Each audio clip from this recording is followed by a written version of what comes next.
नमस्कार दोस्तों, स्वागत है आप सभी का आपके अपने चैनल स्टडी फॉर विन में। और रात के 9:30 का हिस्सा थोड़ा ये करते हैं कुछ महत्वपूर्ण बात। जी हाँ दोस्तों, अगर आप कर रहे हैं कॉम्पिटिटिव एग्जाम्स की तैयारी तो स्टडी फॉर विन है सभी चैनल्स पे भारी। जैसे कि आप लोग देख रहे हैं कि आज हम बात करेंगे विज्ञान से संबंधित कुछ महत्वपूर्ण प्रश्नोत्तरों को।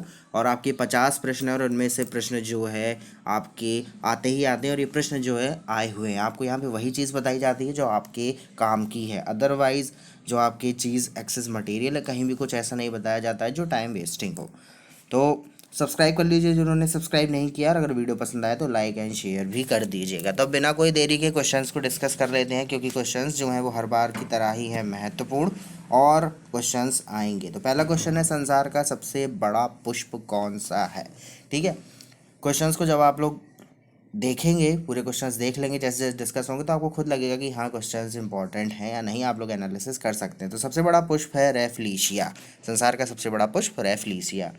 नेक्स्ट है क्वेश्चन नंबर 2, जीवन चक्र की दृष्टि से पौधे का सबसे महत्वपूर्ण अंग कौन सा होता है। तो पौधे का सबसे महत्वपूर्ण अंग होता है पुष्प, फ्लावर। मानव शरीर में रक्त का शुद्धिकरण कहाँ पर होता है। तो मानव शरीर में जो रक्त शुद्ध होता है वो होता है वृक्क में। वृक्क मतलब किडनीज, हिंदी में वृक्क बोलते हैं, और किडनीज में। नेक्स्ट है, सफ़ेद रक्त कणिकाएं यानी WBC, वाइट ब्लड कार्पसल्स का मुख्य कार्य क्या है। तो इनका मुख्य जो कार्य है वो है रोग प्रतिरोधक क्षमता धारण करना। ठीक है, रोगों से लड़ने के लिए जो है शक्ति प्रदान करती हैं सफ़ेद रक्त कणिकाएं WBC। राजस्थान में तांबे का विशाल भंडार किस क्षेत्र में स्थित है। तो राजस्थान में तांबे का जो विशाल भंडार है वो है खेतड़ी क्षेत्र में। नेक्स्ट है क्वेश्चन नंबर 6, भारत की प्रमुख धान्य फसल कौन सी है। तो भारत में प्रमुख रूप से जो धान्य की फसल है वो है चावल, राइस। नेक्स्ट है, पत्तियों के दो मुख्य कार्य बताइए क्या क्या होते हैं। तो दो मुख्य जो कार्य हैं पत्तियों के वो है प्रकाश संश्लेषण व वाष्पोत्सर्जन, यानी भोजन बनाती हैं और वाष्प का उत्सर्जन करती हैं पत्तियाँ। डॉक्टर, चित्रकार, शिल्पकार आदि के द्वारा उपयोग किए जाने वाले कैल्शियम सल्फेट का लोकप्रिय नाम क्या है, जिसे आप कॉमन नेम से जानते हैं, या हम लोग जो कॉमन नाम उसका प्रचलित है तो वो है प्लास्टर ऑफ पेरिस। इसको शॉर्ट में POP भी कहते हैं, plaster of Paris, POP, calcium sulphate. Next है, सोने के आभूषण बनाते समय उसमें कौन सी धातु मिलाई जाती है। तो सोने के आभूषण बनाते समय उसमें धातु मिलाई जाती है तांबा। क्वेश्चन नंबर 10, सबसे भारी धातु कौन सी है। तो सबसे भारी जो धातु है वो है ऑस्मियम। ऑस्मियम सबसे भारी धातु है और उसका चिन्ह होता है O और S, OS। आग बुझाने वाली गैस कौन सी है, ये प्रश्न भी पूछा गया है बहुत बार। तो आग बुझाने वाली गैस है कार्बन डाइऑक्साइड यानी CO2। रात्रि में पेड़ के नीचे सोना हानिकारक होता है, क्यों होता है, क्या इसका रीज़न है। क्योंकि पेड़ जो हैं वो कार्बन डाइऑक्साइड छोड़ते हैं, और रात में जो है कार्बन डाइऑक्साइड जो वो छोड़ते हैं उसकी मात्रा और भी ज़्यादा बढ़ जाती है, इसलिए पेड़ के नीचे सोना बहुत ही हानिकारक है। मानव शरीर में प्रचुर मात्रा में कौन सा तत्व होता है। तो हमारे जो शरीर में प्रचुर मात्रा में तत्व है वो है ऑक्सीजन। नेक्स्ट है क्वेश्चन नंबर 14, टमाटर सॉस में कौन सा अम्ल पाया जाता है। तो टमाटर में जो अम्ल पाया जाता है जो सॉस में वो है एसिटिक एसिड यानी एसिटिक अम्ल। बायोलॉजी के जन्मदाता के रूप में किसे जाना जाता है। तो बायोलॉजी के जो जन्मदाता हैं, जो जनक हैं बायोलॉजी के, वो हैं अरस्तु यानी एरिस्टोटल।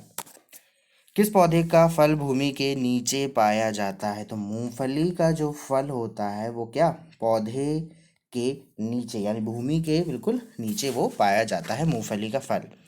कोशिका को एक निश्चित रूप कौन प्रदान करती है। तो कोशिका भित्ति, कोशिका भित्ति जो होती है वो कोशिका को एक निश्चित रूप प्रदान करती है। नेक्स्ट है क्वेश्चंस, पत्तियों को हरा रंग किसके द्वारा प्राप्त होता है। तो पत्तियों को जो हरा रंग है वो उसमें एक वर्णी लवक होता है। ठीक है, वर्णी लवक, हरित लवक जिसको कहते हैं क्लोरोप्लास्ट। ठीक है, क्लोरोप्लास्ट की वजह से पत्तियों का रंग जो होता है वो होता है हरा। राष्ट्रीय पर्यावरण अभियांत्रिकी संस्थान कहाँ स्थित है। तो ये आपका स्थित है नागपुर में। ठीक है, राष्ट्रीय पर्यावरण अभियांत्रिकी संस्थान ये है नागपुर में। काफ़ी बार पूछा गया, इसको याद रखिएगा।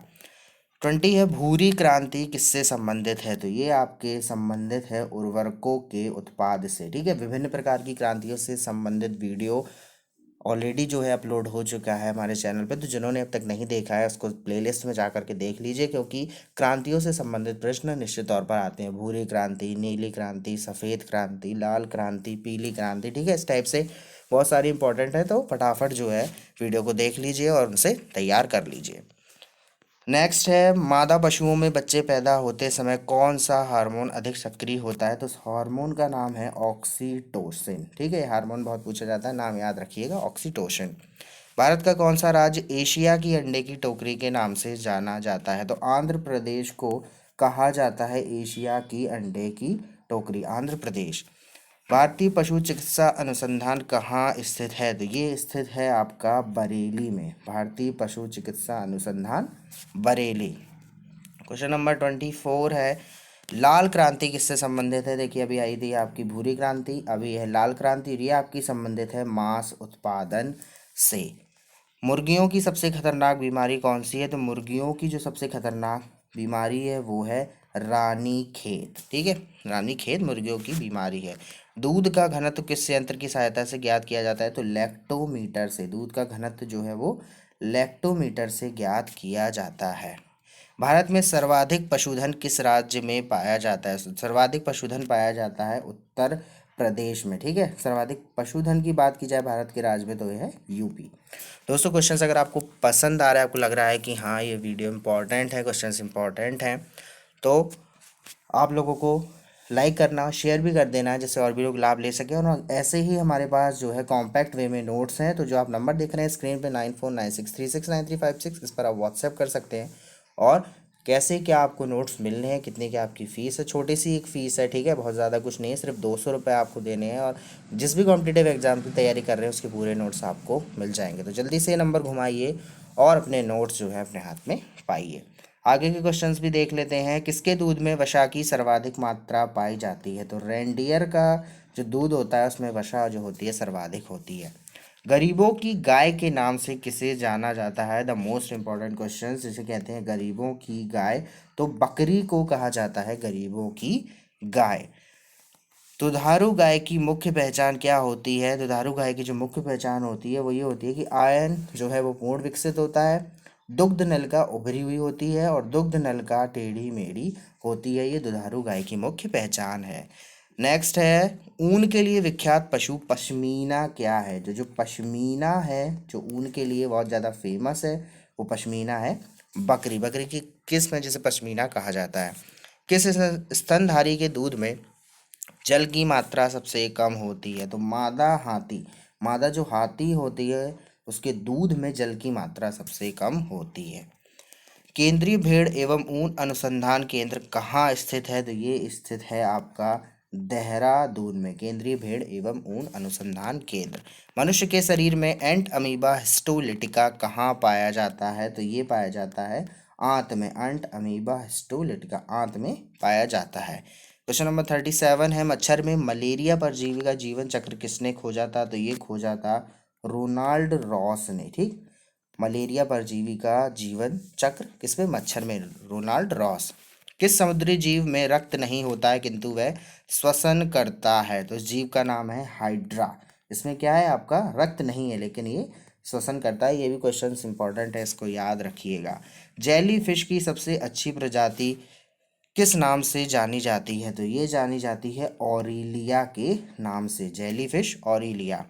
नेक्स्ट है, किसके अधपके मांस को खाने से फीता कृमि मनुष्य की आंत में पहुंचता है? तो सूअर का अगर अधपका मांस खाया जाए तो जो फीता कृमि होता है वो मनुष्य की आंत में पहुंच जाता है, और ये बहुत ज़्यादा जो है घातक होता है। कैंचुए में कितनी आंखें होती हैं? तो कैंचुए में कोई भी नेत्र नहीं होता है। प्रश्न भी बहुत पूछा गया है कि कितनी आंखें हैं कैंचुए में? तो कैंचुआ नेत्रहीन होता है। तितली की आंखें रात में क्यों चमकती है? तितली की आंखें चमकती हैं टेपिटम लूसीडम के कारण। ठीक है, आंखों में टेपिटम लूसीडम नामक एक जो है पदार्थ होता है जिसकी वजह से उनकी आंखें बहुत ज़्यादा चमकती हैं। समुद्री घोड़ा किस वर्ग का उदाहरण है? तो ये उदाहरण है मत्स्य वर्ग का। ठीक है, मत्स्य वर्ग का समुद्री घोड़ा। क्वेश्चन नंबर 44 है, मलेरिया रोग का वाहक कौन है? तो मलेरिया रोग का वाहक है मादा एनाफिलीज मच्छर। सबसे विषैली मछली कौन सी है? तो सबसे विषैली मछली है पाषाण मछली। ठीक है, प्रश्न जो है बहुत छोटे छोटे से हैं और काफ़ी के आंसर्स आपको पता होंगे, लेकिन कुछ क्वेश्चंस ऐसे हैं जो बहुत बार पूछे गए हैं, पूछे जाते हैं और ज़रूर पूछे जाएंगे। नेक्स्ट है सबसे बड़ा जीवित पक्षी कौन सा है, तो सबसे बड़ा जो जीवित पक्षी है वो है शुतुरमुर्ग यानी ऑस्ट्रिच। घोंसला बनाने वाला एकमात्र सांप कौन सा है, तो सांप जो किंग कोबरा है वो एक ऐसा मात्र सांप है जो घोंसला बनाता है और उसमें रहता है। नेक्स्ट है पावोक्रिस्टेटस किसका वैज्ञानिक नाम है, तो मोर का वैज्ञानिक नाम है। ठीक है, वैज्ञानिक नाम भी बहुत पूछे जाते हैं, बहुत इंपॉर्टेंट होते हैं। आम का वैज्ञानिक नाम, मनुष्य का वैज्ञानिक नाम है, मेढक का, यहाँ पे देख रहे हैं आप मोर का, डॉल्फिन का, तो सबका है। ठीक है, इस पर भी एक वीडियो जो है बहुत जल्दी अपलोड होगा, तो इसके लिए भी आप लोग हमारे साथ बने रहिए क्योंकि ये पूछे जाते हैं। ठीक है, तो पावोक्रिस्टेटस मोर। सबसे विशाल जीवित स्तनपायी प्राणी है, तो नीली व्हेल। सबसे बड़ा जो है जीवित स्तनपायी प्राणी है ब्लू व्हेल, नीली व्हेल। और लास्ट क्वेश्चन है आज का सीरीज का 50, सबसे छोटा पक्षी कौन सा है, तो कमेंट सेक्शन में आपको इसका आंसर बताना है। ठीक है, यहाँ पे लिखा हुआ है कि आपको कमेंट सेक्शन में बताना है कि सबसे छोटा पक्षी कौन सा है, तो फटाफट से इसका आंसर जो है कमेंट सेक्शन में कमेंट कर दीजिए। ठीक है, और कुछ सरप्राइज़ भी आपके लिए कि कौन सबसे पहले आंसर देता है क्या है। ठीक है, तो बहुत जल्दी वो सब आपके लिए जो सरप्राइज़ है वो भी रिवील किया जाएगा, तो फटाफट आंसर कर दीजिए। वीडियो देखने के लिए बहुत बहुत धन्यवाद। ठीक है, नोट्स के लिए आपको ये जो नंबर है 9496369356, आपको जानकारी दे ही दी गई है, इस पर कॉन्टैक्ट कर लीजिए, व्हाट्सएप कर लीजिए। तो सभी को मेरा एक प्यार भरा नमस्कार, जय हिंद, जय Bharat, all the very best. Videos देखते रहिए, चैनल को सब्सक्राइब कर लीजिए। Bye bye.